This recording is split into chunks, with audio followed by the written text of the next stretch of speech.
So I'm going to share with you today a little bit about some work that I led last year around co-designing for equity when we're talking about learning and employment records.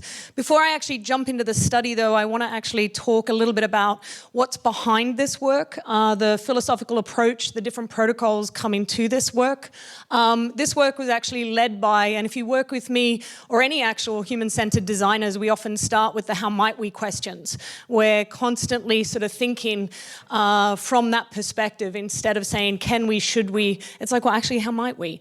And this is a real question that actually really drove this work in how can we ensure that learners and earners, their lived experience, especially those most marginalized, are at the design table or at the development table when we're building these new technologies and innovations. I'm going to come back to the question, but what really underlies this is an approach to design, which is community co-design.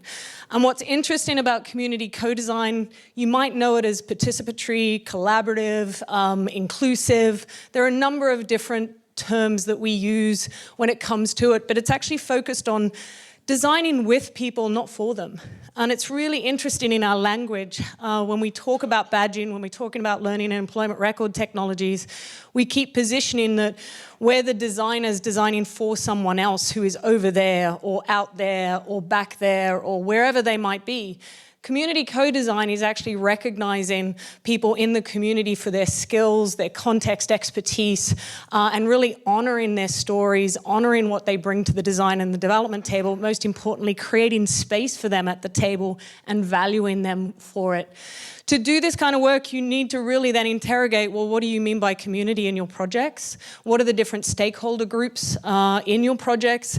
And how can you ensure that you have equitable representation from different stakeholders in the community at the design and development table? And that can start as early as starting to put a proposal together. It's not necessarily further later. It's really, really important. But it's to ensure that what you're building, what you're designing truly will add value. People will adopt it and use it because they've been part of the design and development of it, and it is really closely matched to what their needs are. With this approach, so a lot of my work as an ethnographer is very much grounded in stories and story-based methodologies.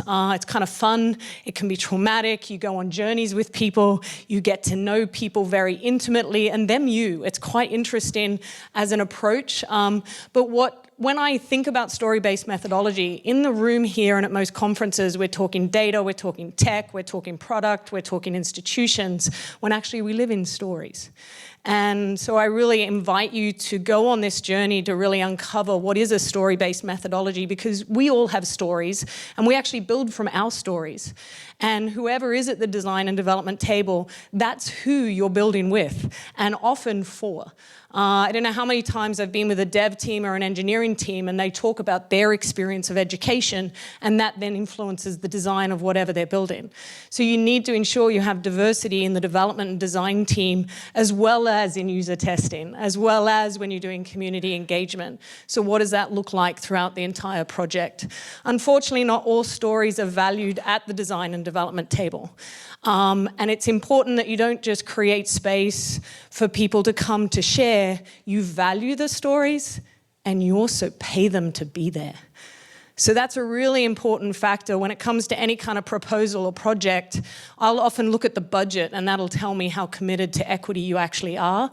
This learning came from my father. When talking about my work, and we talked about business a lot, he often said to me, you know, if it's not a line item on a spreadsheet, the business doesn't value it. And so when it comes to any kind of proposal or work, how much are you actually spending in your community engagement, paying people for their stories to share, to be there? Their time is valuable and their expertise is valuable. But we often design and we talk for learners and earners so much in our circles. How can we open that up to have more representation? A lot of our UX or user experience methodology is extractive, it's transactional.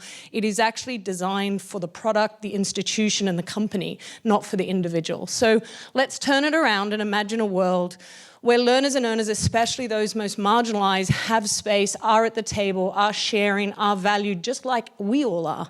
What does that look like in a design model? And also the organizations who potentially serve them as well. value them, pay them, and create that space.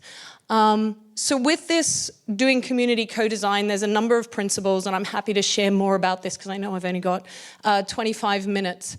But community co-design, yesterday I was asked a really important question about when you're connecting with people in a community and you're learning with them and from them, a number of key things or learnings over the years really ground and drive my work. One is around creating space and not stepping in it.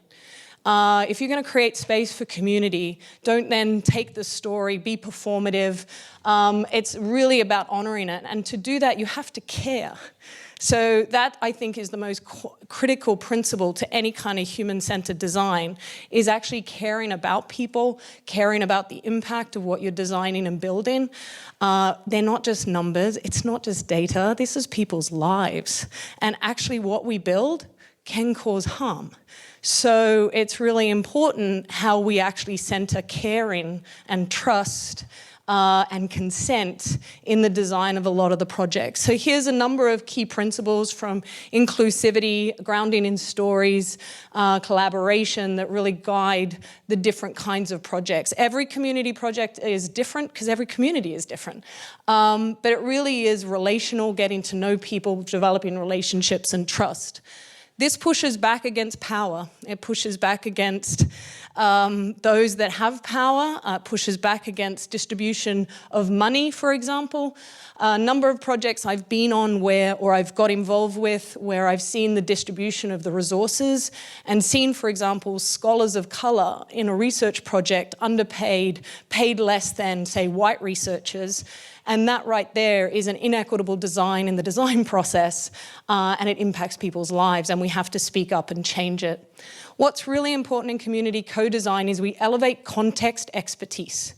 Usually in the design of projects around technology design in particular, we elevate engineering and technical expertise, and we pay it as such. We elevate product expertise, and we pay it as such. Usability and research expertise, and we pay it as such. But often what we don't elevate is context expertise. People who are the closest to the challenge, the problem, or the community we're wanting to design with, or we're professing to impact or change their lives. And it's really important to start to step back and go, well, I can't speak for certain communities because I don't have the context expertise, and I shouldn't speak for them. They can actually speak for themselves if we create that space and value them on the journey. But with this model of elevating context expertise, it really changes the power dynamic in design and development. And it's based on a theory of funds of knowledge.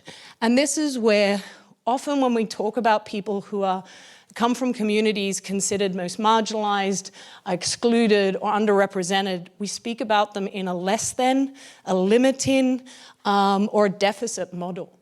And I ask us to interrogate that.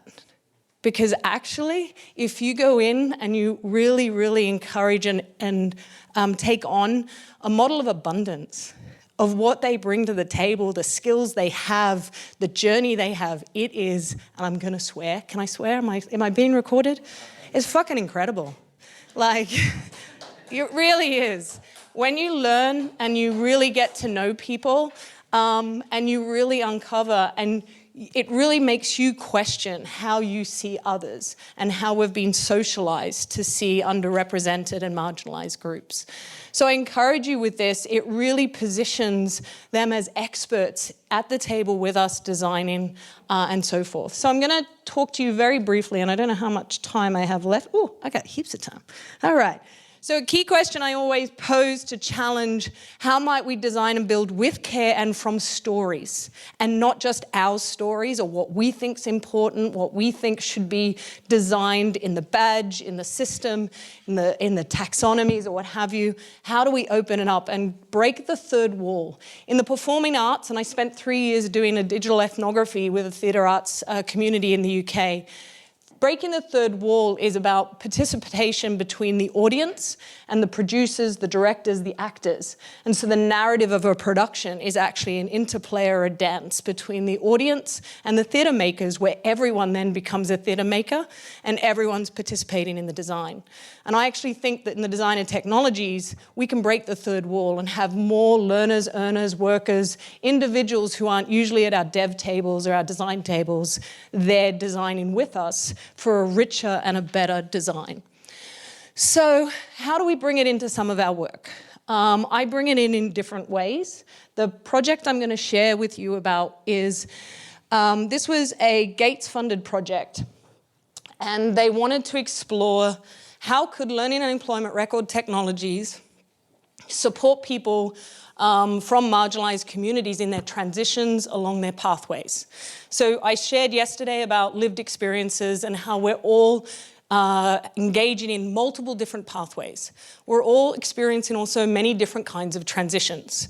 And so the point of this work was, how could we involve different groups of individuals, and how would they design LERs differently based on their experiences?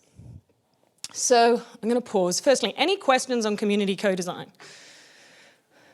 No? We good with it? Easy, yeah. Oh, the emotional labor, it's very easy. Because you really push against power, and I can talk about a little bit about that later. But in this study, for example, we really looked at pathways. That was the first thing, to really understand, well, what do we mean by pathways? This is what this community means by pathways, but what do learners and earners mean? And what do they mean by transitions? And we found this body of work, comes out of Sweden by Collie, and it was actually work that was done with refugees in Sweden.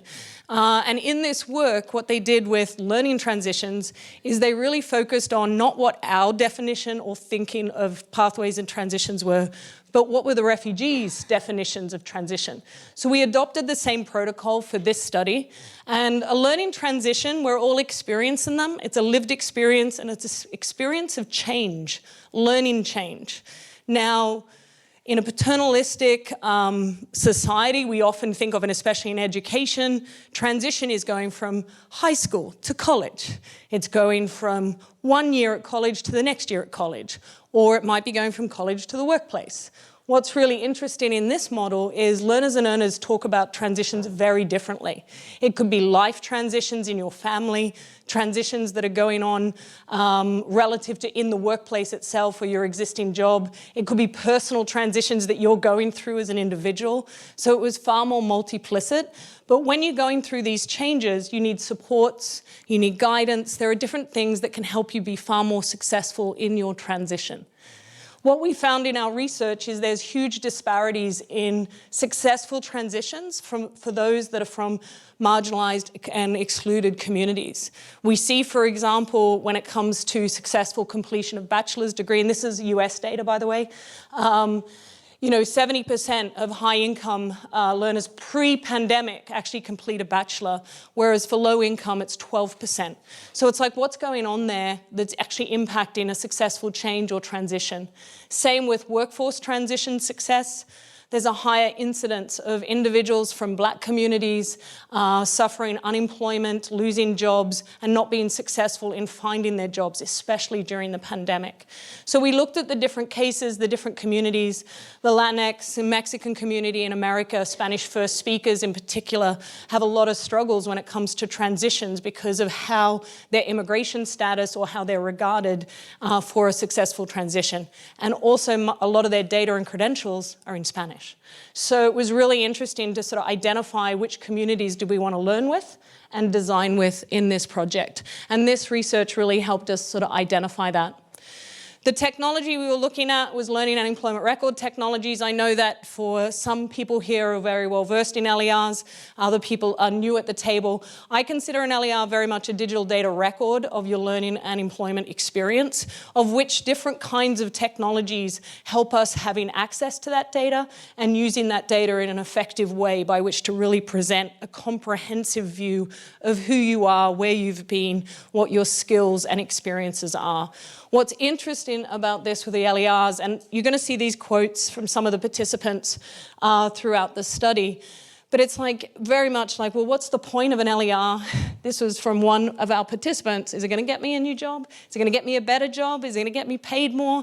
You know, why are we here? Really interesting probing about what the true value to an individual is with these technologies. So what we did is we were interested in their perspectives. So we did a number of different co-design engagements. The project was originally designed to be 6 months. I went back to the funder. I said, I need a minimum of 12 months to do this project. They came back and said, we can give you 9 months. So it was a constant, and once again, community co-design work, it takes a long time. We are pushing against the white cultural model of urgency with community co-design. 9 times out of 10, I'm trying to slow stuff down so that we can truly dig into stories, we can truly understand, we can do it with care and respect. So the whole point of this study is we wanted learners and workers to actually come up with a series of design principles, and we asked them if they were interested, what this meant to them. What design principles did they want to give to developers and engineers and data scientists for the design of LERs? What were those design principles? But first, we wanted to dig into their stories. We involved 7 field partners. Now remember, we've got representatives in the participant group from multiple different kinds of communities. So we weren't just focused on one community, marginalized community with a number of different core characteristics. We also wanted representation from across the US. If you learn about what's going on with the LER technologies in the US, there's multiple different state-based models or projects being demonstrated right now. We also wanted to ensure we represented individuals where Spanish was their first language. And so it was really important to us. When we identified that as a design team, we then had to change the design team because only one member of our design team could speak Spanish. You cannot do a community co-design project if you can't speak the language of the community that you're wanting to learn with. So that was one key structural change in the team that we had to do. And instead of having one large team, we had 2 small teams, one that ran the English first study, one that ran the Spanish first study. So from recruitment right through to analysis, right through to reporting, it was in the language of our participants. And that was really important for this work. Another thing was paying participants to be part of the process. Super interesting how many organizations from nonprofits to universities who do research all the time do not have protocols for how to pay participants to be at the table. And it's really important we interrogate that. We're paying developers to be there to build. We're paying data scientists to be there and building data models. Why aren't we paying learners and earners who are giving us rich information and sharing with us on the design? So we negotiated and we paid them $200 per session to actually be part of it. And then there was other engagements afterwards. So depending on how they were, because their time, their expertise is valued. And also we started to work on a micro-credential for co-design for participation. So that's a whole nother conversation. But overall, the community co-designers, we had 31 learners and workers from 22 regions across USA and Mexico. We needed 7 field partners to involve and learn about the communities they were coming from and also reach into these communities, as well as vendor technologies. So we needed a couple of vendors at the table so that we could truly show them what is this technology, they could play with it, they could get a real insight to it. Co-design team by which to do it. We also had an external review team and an internal review team of both protocols and so forth. By the way, everyone who's on this team in some way, shape or form represented the context expertise of the communities that we were actually doing the research with. Really, really important. And what's important when leading this kind of work is how you decenter yourself. Because it's really important, especially as white researchers, that we recognize that our opinion and our stories actually might not need to be at the table. But I can get into that. So ran a number of different workshops. We did empathy interviews. How much time have I got? Whew, 5 minutes. All right, I'm going to go to the design principles. So we did a number of different engagements, some by Zoom, some by face-to-face. A number of key stories came out of this work, and all of it is story-based. We had, each person, by the way, has multiple stories. So while we spoke to 31 or involved 31, there are over 120 different transition stories that came out of this.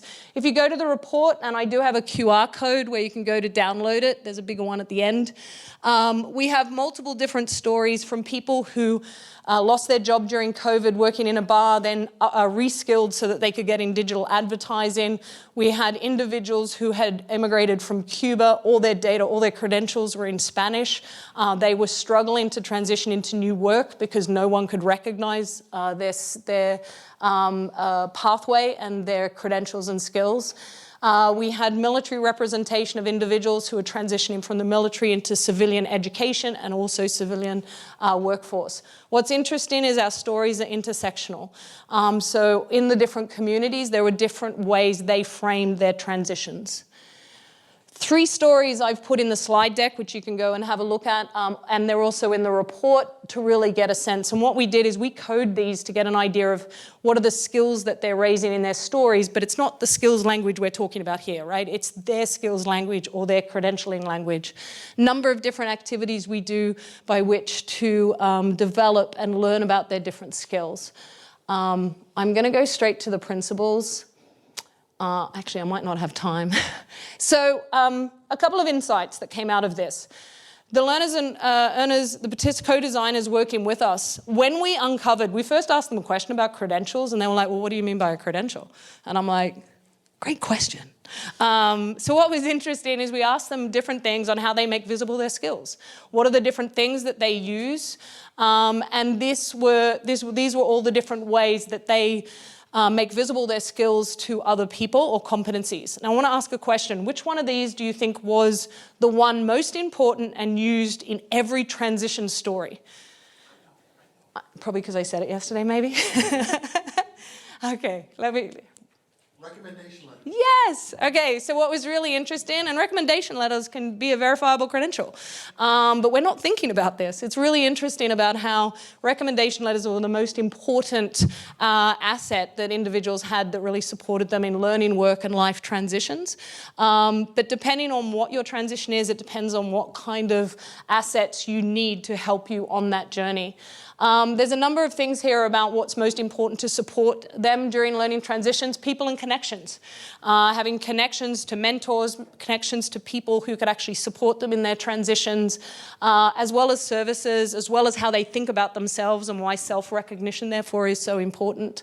I want to take you to the design principles, and I'll just put up the summary. These were 7 things that they felt were most important that an LER should do, should facilitate to really help them in their transitions. And what's interesting is when we talk about data structures around with LERs, we often talk about LERs or badges. Sorry, I'm gonna go. Is there water? Has anyone got water? No? We often talk about these innovations as matching people to jobs, right? Using the skills to actually match them. Learners and work, they told us that could it match me to supports, to people? If there's someone that has done this job before me, is it possible for it to connect me to them so that I can ask them to some questions? So it wasn't just about matching to opportunities. That was the second most important principle that they wanted in the design of an LER, or LER to support these different aspects. Another one was when it comes to connecting to opportunities. Yes, opportunities for jobs, but also opportunities for education or learning, but also opportunities for funding, for resources, for money. It was like, wow, could we actually use the data structure from an LER to really connect people to different kind of resources? And what would that look like in the design of our systems? Another one was LERs shouldn't just be about where I've been, it should be about where I'm going.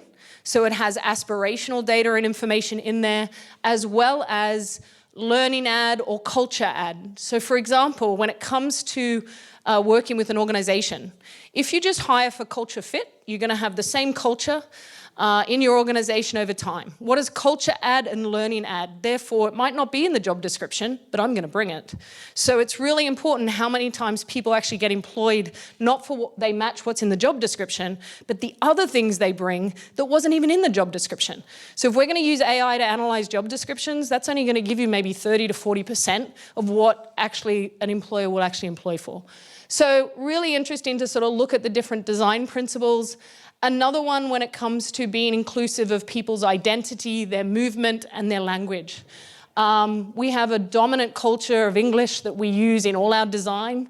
We need to recognize that that does not necessarily represent large percentages of the population in how they express themselves, how they identify themselves. We have cultural biases around gender in our dev teams and our technology teams, which influences how we think about design and what we're designing for.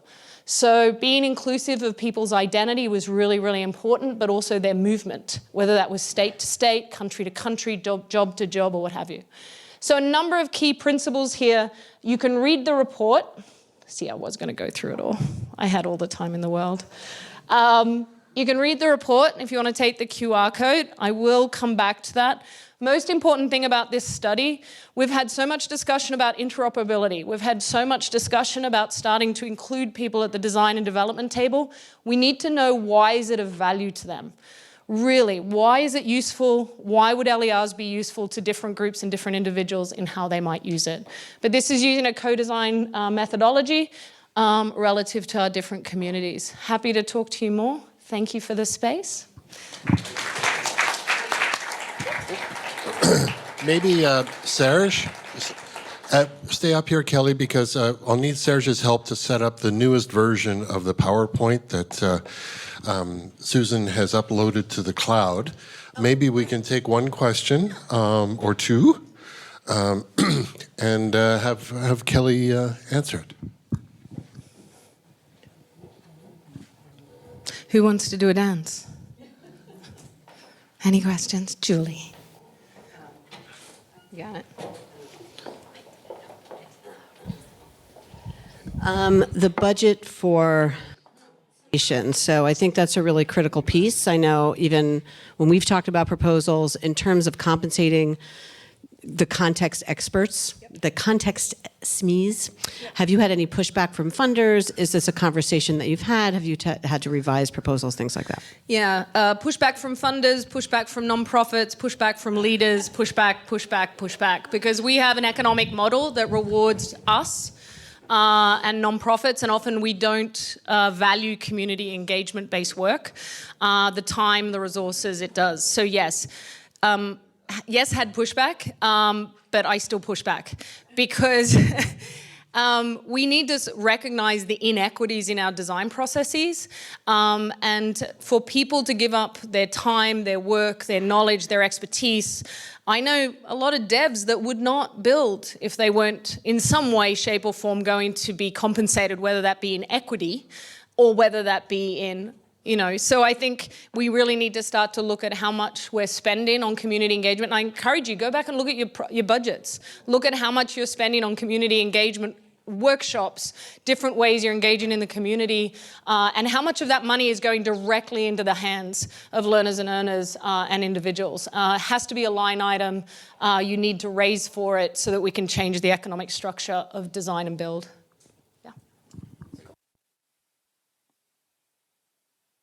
Thanks very much, Kelly.